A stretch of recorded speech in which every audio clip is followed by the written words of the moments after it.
Korogo, la saveur a trouvé son royaume. Bienvenue chez Alibaba. Envie de douceur? Découvrez nos pâtisseries fines, gâteaux raffinés, pièces de cérémonie, décès sur mesure, des douceurs irrésistibles préparées avec passion. Commencez vos journées avec le meilleur du four, fraîcheur garantie, saveur incomparable. Et pour vos envies salées, Alibaba, c'est aussi un restaurant diversifié, plats variés, grillades généreuses, spécialités européennes, un goût, un vrai.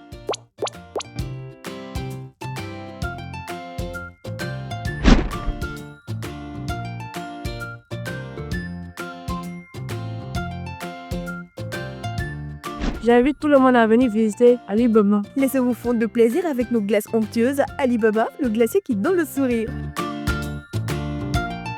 Besoin d'une pause? Notre espace café vous accueille avec style, confort et une ambiance qui fait du bien.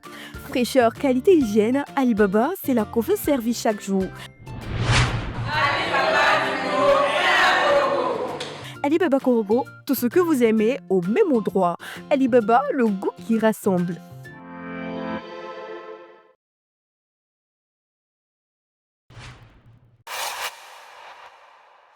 Sous l'impulsion d'un partenariat international entre l'Europe et l'Afrique, une opportunité majeure s'ouvre aujourd'hui aux acteurs du secteur culturel en Côte d'Ivoire.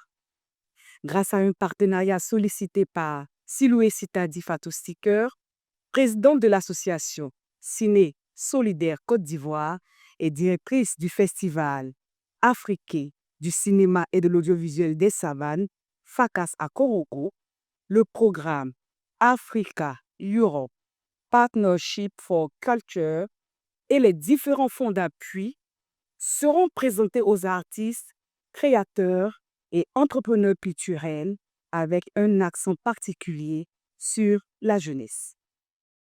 Une initiative qui vise à renforcer les capacités locales en offrant de nouvelles perspectives de financement et de développement aux talents de la région du Nord. Recevons sur notre plateau aujourd'hui M. Hippolyte Bondouo. Il est cluster coordinateur Côte d'Ivoire dans les Échos de la Cité sur Yachana TV.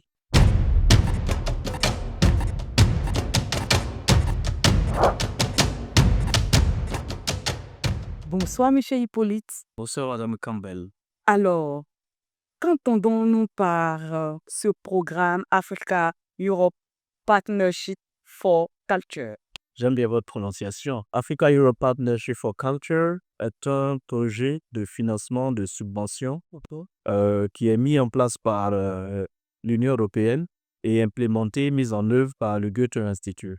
Donc, c'est un projet qui a pour objectif justement de financer les festivals, donc les acteurs culturels, les promoteurs de festivals, selon disons, 6 thématiques précises que sont la musique, la littérature, les arts vivants, les arts de scène, du patrimoine, et puis voilà.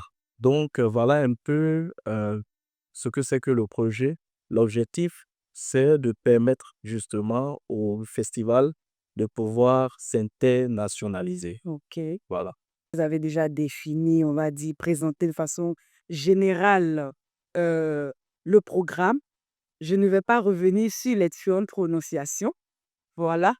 Mais je voudrais savoir quels sont les grands axes d'intervention autour de ce programme-là. D'accord. Donc, déjà, les grands axes, je crois que j'ai commencé déjà par les cités. Les cités. Donc, on a 6 thématiques.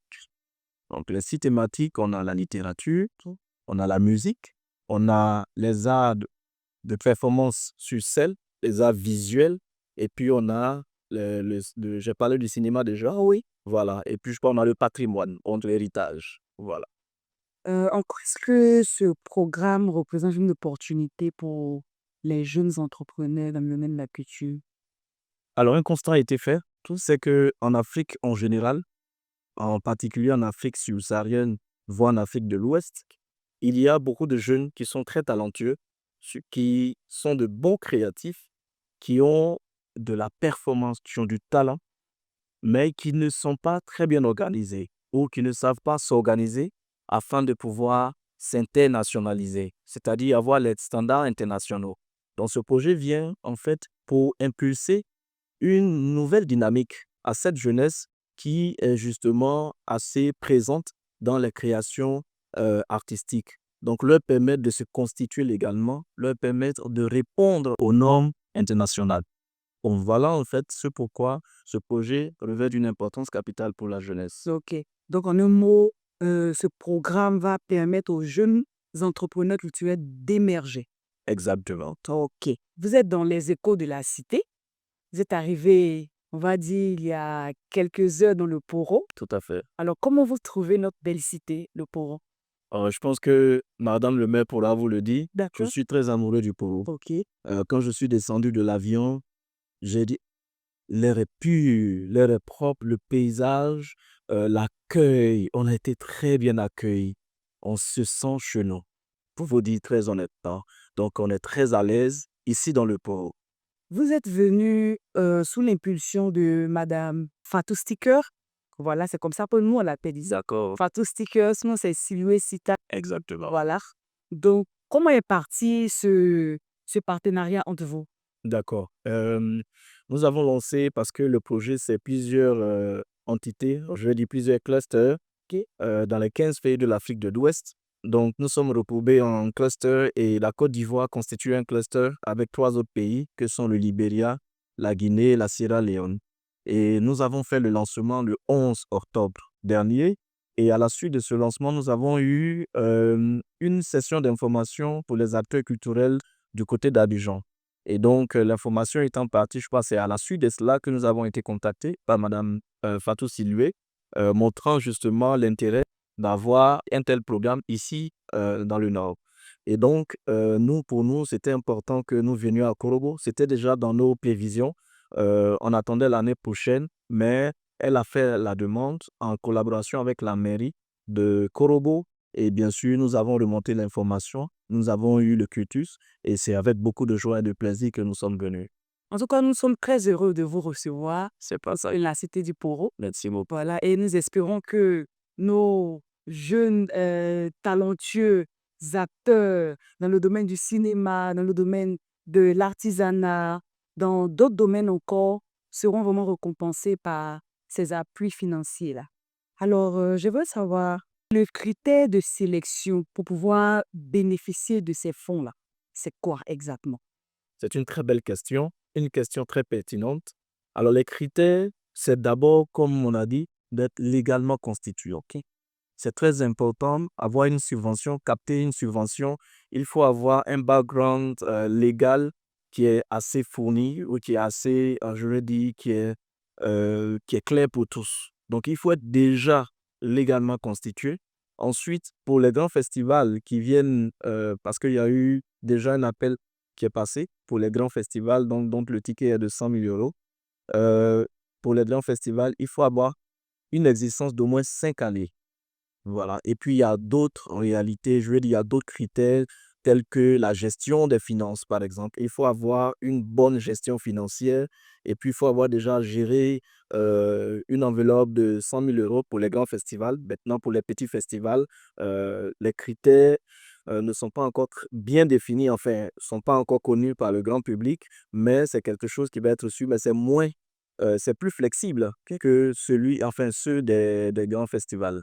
D'accord, quand vous parlez de 100 000 euros, en français facile pour les Ivoiriens, Pour les Ivoiriens, 100 000 euros, ça fait, je crois bien, 65 millions, 800 et quelques mille, quelque chose comme ça. Voilà, c'est autour de 65 millions. OK? Voilà, Donc, il faut pouvoir gérer ce fonds-là tout à fait. pour pouvoir être éligible. Exactement. Ça, c'est pour les grands festivals. Maintenant, il y a des petits festivals.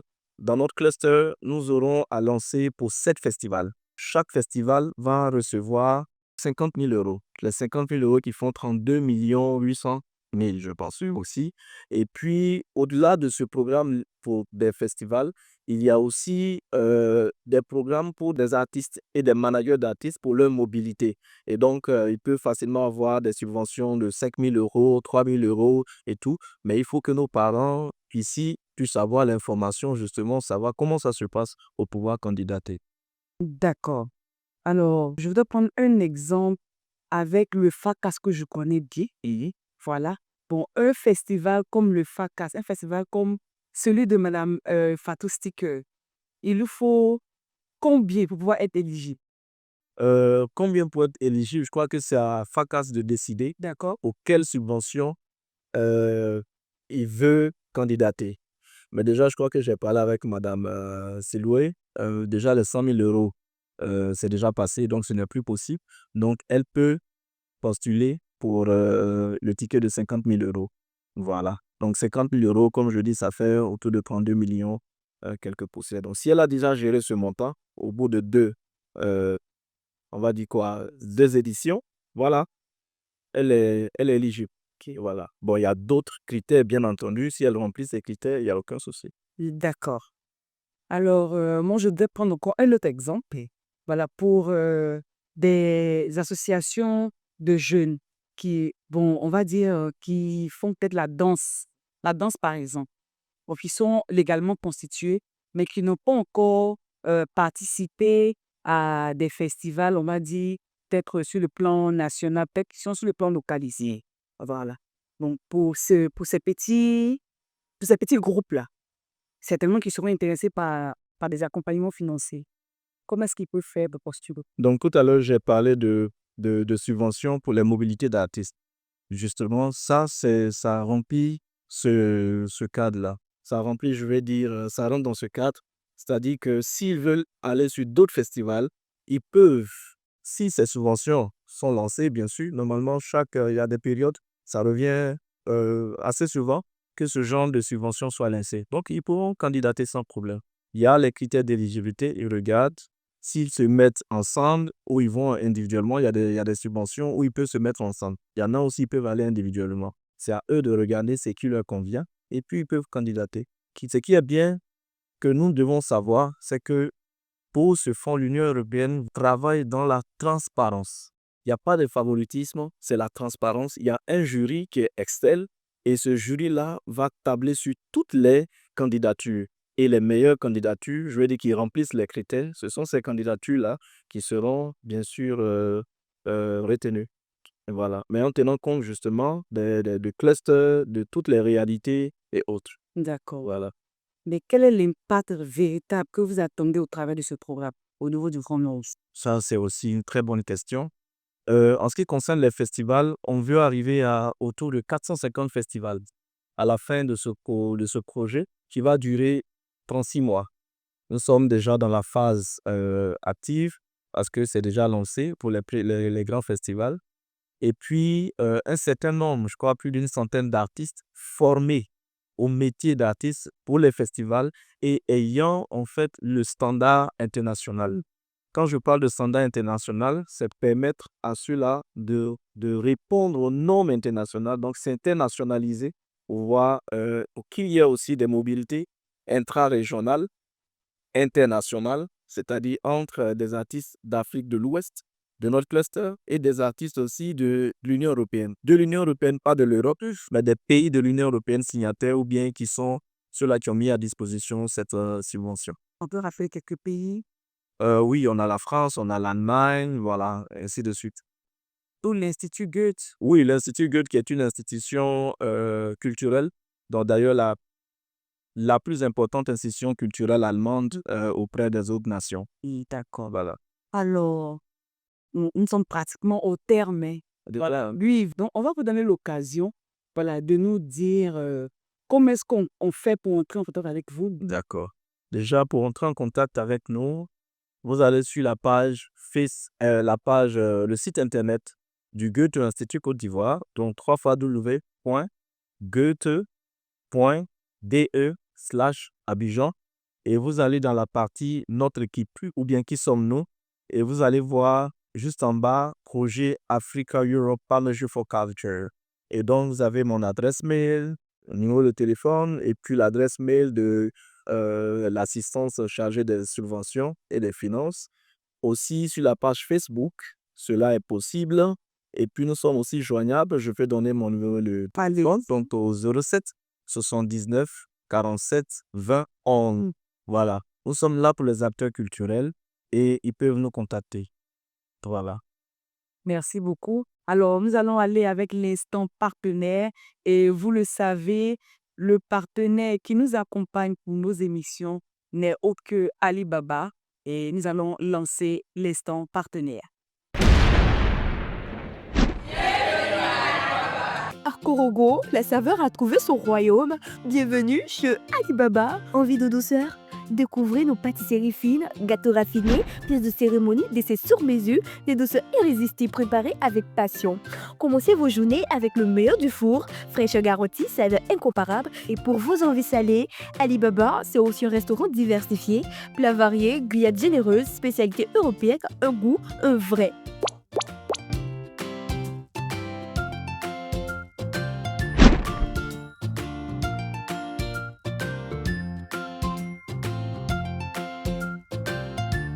J'invite tout le monde à venir visiter Alibaba. Laissez-vous fondre de plaisir avec nos glaces onctueuses. Alibaba, le glacier qui donne le sourire.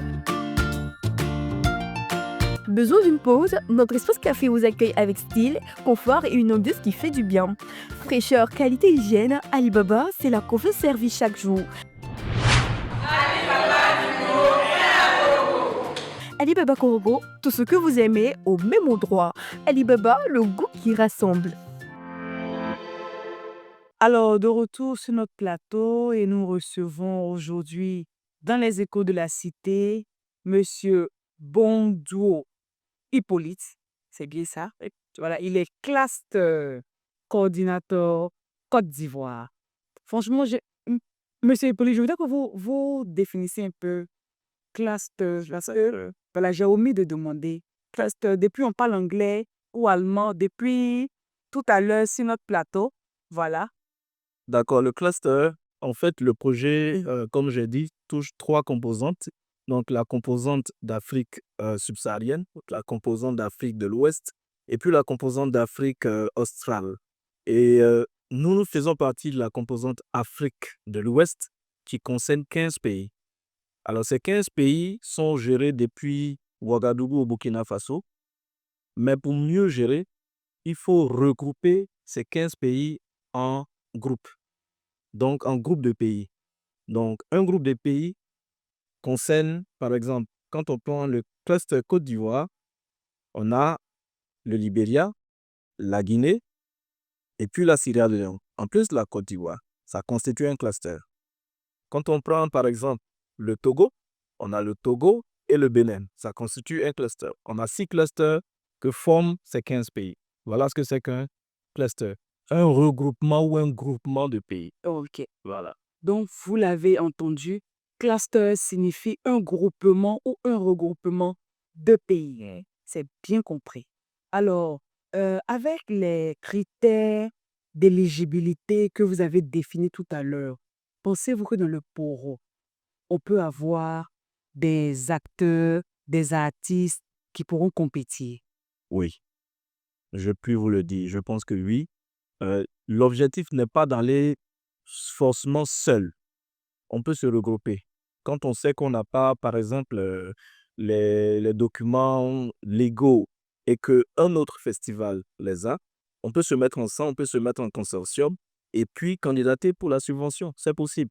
Et je pense qu'il y en a ici dans le Poro qui sont légalement constitués. Et ce n'est pas que les festivals, il y a aussi les artistes. Pour la mobilité des artistes, pour les managers d'artistes et autres, il y a aussi cette possibilité. Ils peuvent candidater, il y a des subventions qui concernent qu'une seule personne ou un groupe de personnes. Donc, il y a plusieurs types de subventions pour lesquelles je pense qu'on peut trouver plusieurs possibilités ici dans le Poro. Alors, vous l'avez entendu, voilà, on peut se mettre en groupement de personnes, on peut se mettre en association pour aller participer à ce programme-là qui est bénéfique pour nos artistes, pour nos artisans, pour nos vidéastes, pour nos cinéastes. C'est un appui financier que l'Union européenne nous envoie pour pouvoir apporter un ouf de soulagement à nos acteurs. Alors, Monsieur Hippolyte, à quoi devons-nous nous attendre exactement? Nous sommes venus pour rencontrer tous les acteurs du Poro.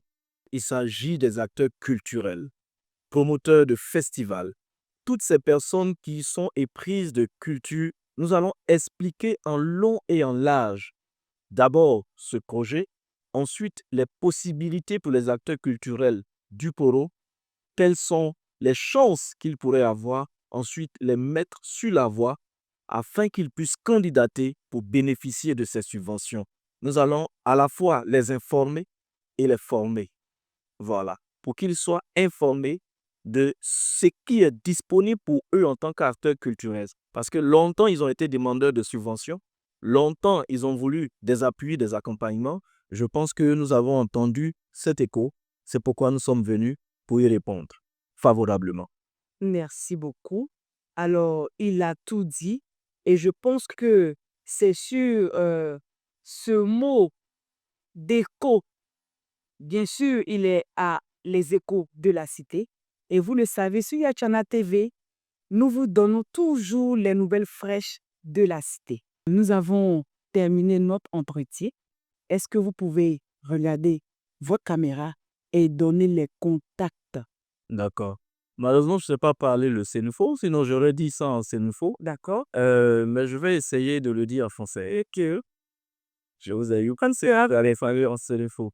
Donc, pour tous ceux qui veulent nous joindre, nous sommes au 07 79 47 20 11. Nous sommes joignables aussi par mail hippolyte.bondro@goethe.de. Donc, vous pouvez à tout moment nous écrire et nous serons là pour vous répondre et vous accompagner. Nous sommes là pour vous. Au-delà d'une simple présentation de programme, cette rencontre marquera le début d'une nouvelle dynamique pour la culture dans la région du Poro et même dans le Grand Nord, en s'ouvrant aux partenaires internationaux et aux opportunités de financement. Les acteurs culturels locaux disposent désormais de véritables leviers pour se structurer, se professionnaliser et faire rayonner leurs talents au-delà des frontières. Une étape décisive où la culture s'affirme non seulement comme un moyen d'expression, mais aussi comme un puissant moteur de développement pour le Grand Nord. C'était les échos de la cité. Merci de nous avoir suivis sur Yachana TV. Nous vous disons bye bye et à très bientôt.